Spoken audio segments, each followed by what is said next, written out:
দীর্ঘদিন এই বিপ্লবটা সমাপ্ত হয়নি। এই বিপ্লবটা যদি প্রেসিডেন্ট জিয়ার তার যে চিন্তা ধারণা দূরদর্শিতা সে আলোকে যদি সমাপ্ত হইতো, তাহলে স্বনির্ভর বাংলাদেশ অব্যাহত থাকত। বাধাগ্রস্ত হয়েছে। এখন খাল খনন করতে যাই, খালের মাঝখানে দোকান গড়ে উঠেছে, খালের মাঝখানে বাড়িঘর গড়ে উঠেছে। যদি ওই যে স্বনির্ভর বাংলাদেশের কাজ অব্যাহত থাকতো, তাহলে খালের মধ্যে দোকান হইতো না, খালের মধ্যে বাড়ি হইতো না, শিল্প কলকারখানার বর্জ্য বা মানুষের বাসা বাড়ির ড্রেন খালে পড়তো না। চর্চা নাই, এখন চর্চা শুরু হয়েছে। তার মানে অসমাপ্ত কাজ তারেক রহমানের নেতৃত্বে দেশে সমাপ্ত হবে।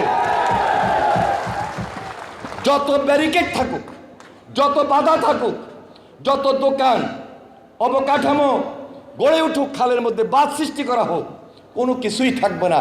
খাল খালের গতিতে চলবে, প্রবাহের গতিতে থাকবে। এটাই হলো জনগণের চাওয়া, এটা জনগণের পাওয়া, জনগণ প্রত্যাশা করে। এবং আমি মনে করি আমরা আজকে যে প্রকল্পটি হাতে নিয়েছি জনাব তারেক রহমানের নেতৃত্বে, 180 দিনের কর্মসূচি প্লাস 5 বছরে 20,000 কিলোমিটার খাল সারা বাংলাদেশে আমরা পুনঃখনন করব অথবা খনন করব। ইতিমধ্যে আপনারা লক্ষ্য করেছেন দিনাজপুরে কাহারোল উপজেলায় মাননীয় প্রধানমন্ত্রী তার কর্মসূচি উদ্বোধন করেছেন।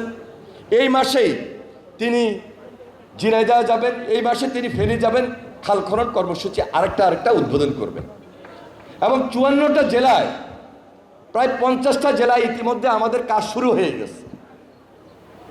আমরা আমাদের মন্ত্রী সাহেবরা, এমপি সাহেবরা, প্রতিমন্ত্রী সাহেবরা বিভিন্ন জায়গায় বিভিন্ন এলাকায় এই কর্মসূচি অব্যাহত রেখেছেন।